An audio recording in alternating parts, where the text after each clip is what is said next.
That night, the rain couldn't decide whether to fall or hover in the air, leaving the whole city wrapped in a damp, uneasy haze. I was sitting at the kitchen table, hands wrapped around a mug I hadn't taken a sip from, when Malik reached across and gently held my hand. His thumb brushed my wrist slow, almost tender.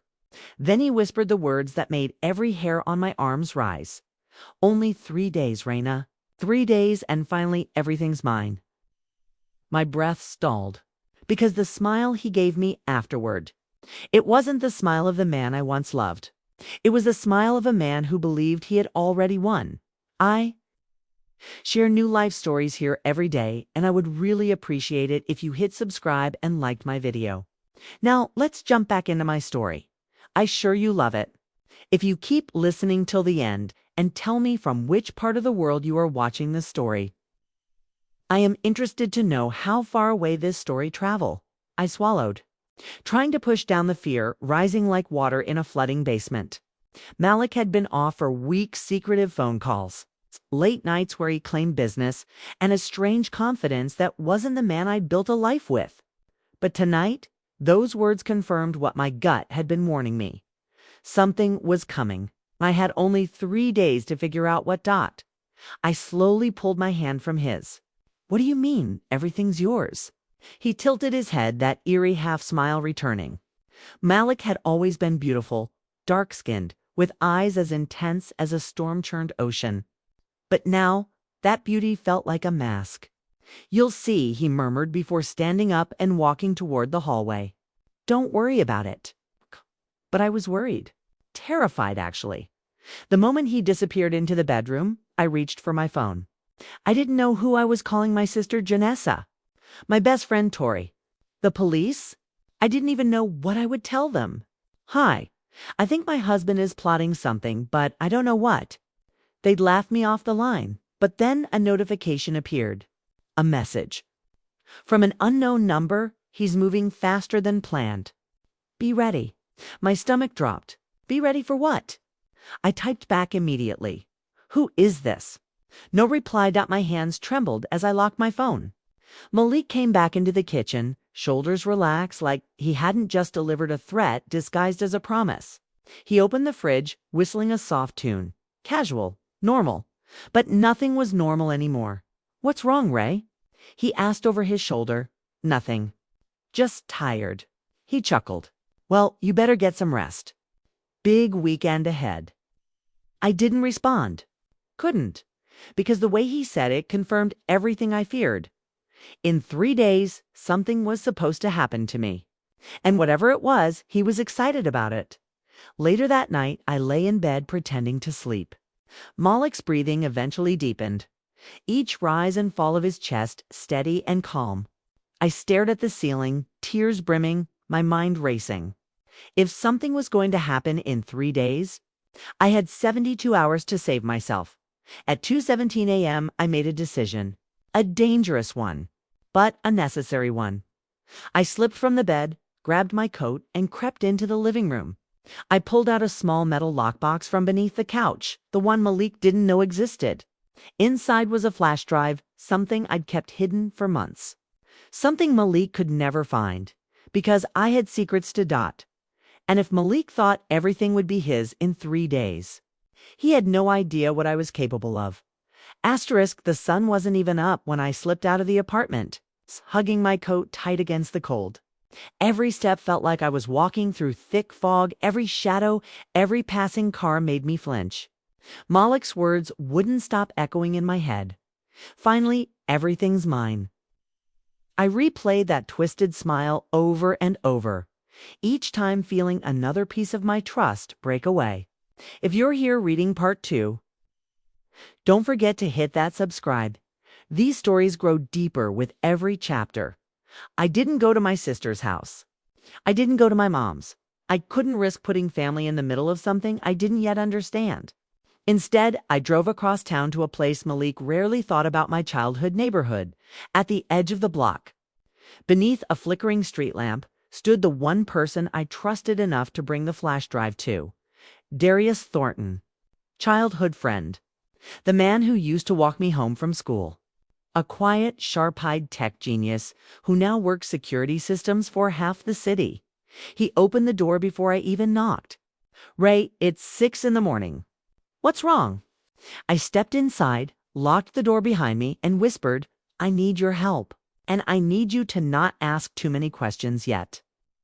Darius's expression shifted immediately. Concern, worry, fear. Is it Malik? I nodded without another word. He motioned me to sit at his desk. His computer screen glowed blue in the dim room. "Give me what you got." I handed him the flash drive, my hand still shaking. He slid it into the port, eyes narrowing as the files appeared. Documents, spreadsheets, audio clips. "What is all this?" He muttered. "I don't know," I said, "but I found it months ago. I hid it because something didn't feel right with Malik, and I didn't know what it meant." Darius clicked into a folder labeled projection. A video popped up. Malik's voice filled the speakers. 3 days until full transfer. Once Raina signs, everything is cleared. No loose ends. My body went cold. Darius paused the video, jaw clenched. "Transfer? Sign what?"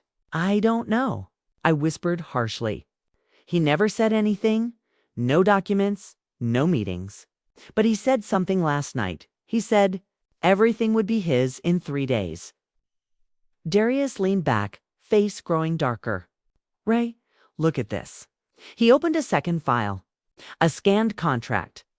My name at the top, and at the bottom. Malik's signature. A notarized stamp.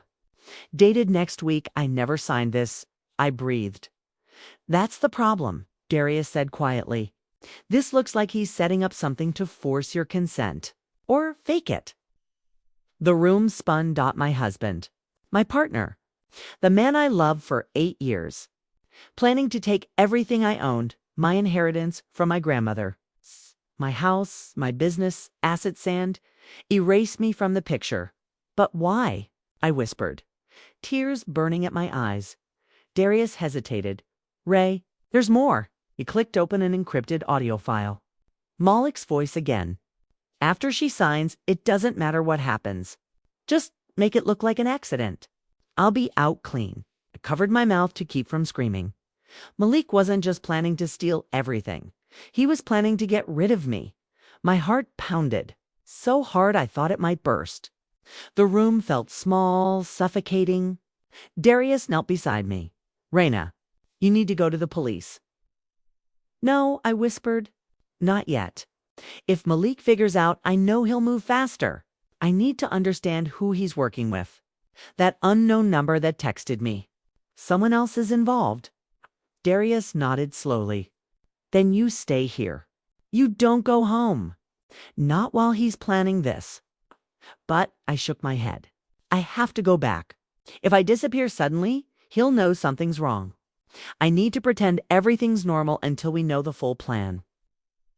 Darius grabbed my hand. "Ray, this man wants you gone." "I know," I whispered, "but he doesn't know I'm ahead of him now." I stood, wiped my tears, and took a shaking breath. "Help me find the rest of the truth. We have 3 days." When I pulled back into our driveway, the morning sky was still pale, a soft gray that made everything look heavier than it already felt. I sat in the car for several seconds, gathering myself, rehearsing a calm face. If Malik caught even a flicker of fear, all of this would collapse. Inside me, a storm churned Ayes's warning, Malik's recorded voice, the forged contract. But I forced a breath, smoothed my hair, and stepped out of the car like I had just returned from a casual early grocery run. If you're still here riding through part 3, take a moment to subscribe. Your support truly pushes these stories forward. The door opened before I even reached for the handle. Malik stood there, fresh haircut, cologne thick in the air, and a smile too sharp to be loving. "Early morning errands?" he asked casually. "Couldn't sleep." I answered with a shrug. He leaned forward and kissed my cheek soft, lingering too long. A kiss that felt less like affection and more like a warning. I forced myself not to stiffen. "Well," he said, stepping back, "good news. I made us breakfast." Figured it'd be a good start before this big weekend. My heart squeezed, but I kept my voice light. That's sweet. He led me inside, and I immediately noticed it. The house too tidy, the kitchen too spotless, Malik's energy too. Prepared like someone waiting for a delivery. Or a signal. I sat at the table. Malik placed a plate in front of me. Eggs, toast, fruit, my favorite. Eat, he said with that gentle smile. My stomach twisted. Was he trying to drug me? But no, he needed me alive for a few more days, long enough to sign. So I took a bite, slowly, pretending everything was normal. He watched me. Every blink, every swallow, every breath. Finally, he sat down across from me. You know, Ray, I've been thinking. We should take a little trip this weekend. Somewhere quiet. Somewhere special. My fork paused midair. A trip where you'll see. That smile again? That chilling, calculated smile. I forced a laugh. You and your surprises. As we ate, he talked about nothing sports. A new app he downloaded, random news articles. But underneath every word, I heard it. The countdown. When breakfast was done, I escaped to the bathroom under the excuse of fixing my hair. I locked the door quietly. My phone buzzed again, the same unknown number. He's not alone today. Ah, froze. Another message followed. Watch the man in the gray hoodie near your garage. My heartbeat thundered. I moved to the small bathroom window and peeked through the blinds. They're barely visible behind. The garbage bin stood a man in a gray hoodie, pretending to scroll his phone. But his stance was too stiff. Too alert, he wasn't someone passing by. He was stationed. Watching the house. Watching me, tears prickled my eyes. But I blinked them back. I typed quickly. Who are you? Why are you warning me? 3 dots appeared. Then disappeared. Then reappeared. Someone who owes you a truth Malik kept hidden. More soon. I stared at the phone, hands trembling. Someone was trying to help me, but for what reason? A sudden knock on the bathroom door nearly made me scream. Ray? Malik called. You okay in there? I cleared my throat. Yeah, just fixing my hair. Well, hurry, he said, voice airy. We've got plans today. Plans. I unlocked the door, plastering on my best smile. What kind of plans? I asked. He slipped his arm around my waist and kissed my forehead. Just errands. You'll see. His phone buzzed. He read the message and smiled in a way that made my spine go cold. You ready? He whispered. I nodded, even though every nerve in my body screamed, Run! As we stepped outside, I glanced toward the garage. The man in the gray hoodie was gone, but the warning wasn't. Someone was watching Malik. Someone was watching me. And someone knew the truth he'd been hiding. A truth deeper than the forged contract. Asterisk the next morning. The air felt too still, as if the world itself was bracing for what was coming. Day 3. The end of Malik's countdown. I lay in bed beside him, staring at the ceiling, thinking about every warning, every lie, every recorded threat. Today was supposed to be the day I signed. Today was supposed to be the day Malik won. But I wasn't the same woman he thought he could fool.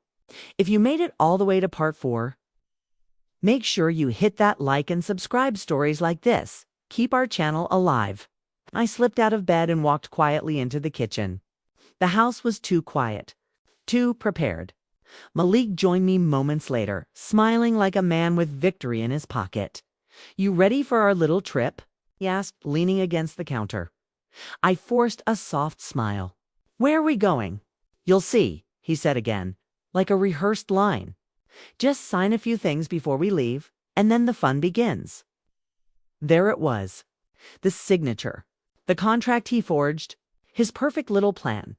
Before I could respond, my phone buzzed. A message from the unknown number. Today is the day. Do not go with him. I'm outside. My heart thud dee-dee-da. Malik arched an eyebrow. Everything okay? Just my sister. I lied. Checking in.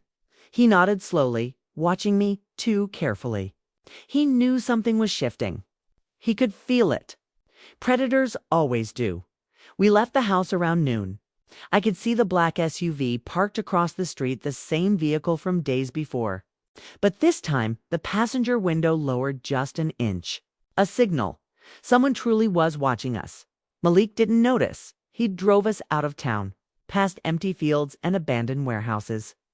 I recognized the airy industrial land on the outskirts, the kind of place where screams would echo and disappear into nothing. My pulse raced as we pulled up to a long, silent building with peeling paint. "We're here," Malik said calmly. This is the trip?" I asked, pretending confusion. "Just a stop before the fun," he said, smirking. "Come on." He opened his door. I didn't move, because that's when another car pulled in fast, screeching to a stop behind us. Malik spun. What the driver's door flew open, and a man I hadn't seen in years stepped out. His brother, Terrence. A cold shock ran through me. Terrence, the brother Malik had always claimed was dead to him. The one he told me stole money from the family. The one he swore he hadn't spoken to in over 5 years. But here he, alive, real, staring directly at me. Malik's face changed instantly. Rage. Fear? Something like panic? "Raina, get in the warehouse," Malik barked. "Now." Terrence held up a hand. "Don't move, Raina, please." My voice shook. "You're the one who texted me." Terrence nodded. "I tried to warn you sooner, but he was watching you too closely." Malik lunged toward him. "You shouldn't be here." Terrence didn't flinch. "I should have been here years ago. Rana Malik didn't just fake your signature. He faked my death too. Took everything from me.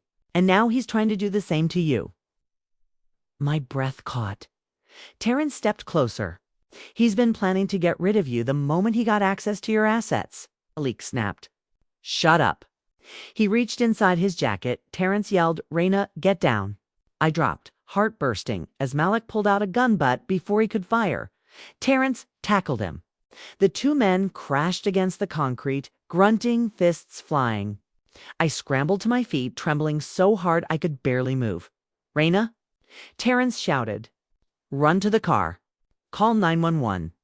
But running meant leaving Terrence alone with a man who wanted us both. Dead. I looked around desperately and saw a thick metal pipe leaning beside the wall. I grabbed. It got Malik, threw Terrence off and lunged for the gun again. And that's when I swung. The metal cracked across Malik's arm. The gun skidded across the ground. He turned toward me, eyes wild. "You should have just signed." He screamed. He charged. I swung again. This time he fell. Breathing hard, tears streaming, I dropped the pipe.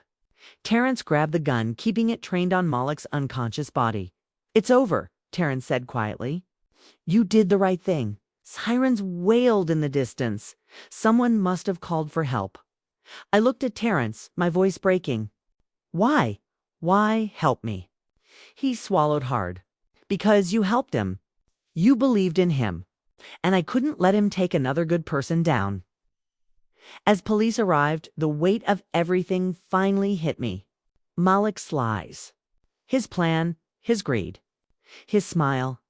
But I was still here, alive, standing, and free. Life teaches us that the people closest to us can hold the deepest secrets. But strength isn't in avoiding betrayal, it's in surviving it, rising from it, and rebuilding with courage. If this story touched your heart, remember to subscribe to the channel and stay with us for more powerful voices, for untold truths, and more stories that remind us survival is its own victory. Sometimes life takes turns we never expect. Every person in this story carried their own pain, their own choices, and their own consequences. Maybe you saw yourself in one of them, or maybe it reminded you of someone you once knew. What do you think happened next? What would you have done if you were in their place? If you have any questions about what happened to the other characters, or if you want me to share more about them, just comment below. I read every message you leave, and your thoughts truly mean a lot to me.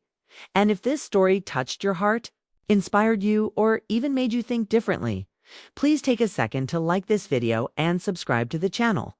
It helps me keep sharing stories that move people, open minds, and remind us we're all human. At the end of the day, your support keeps these stories alive.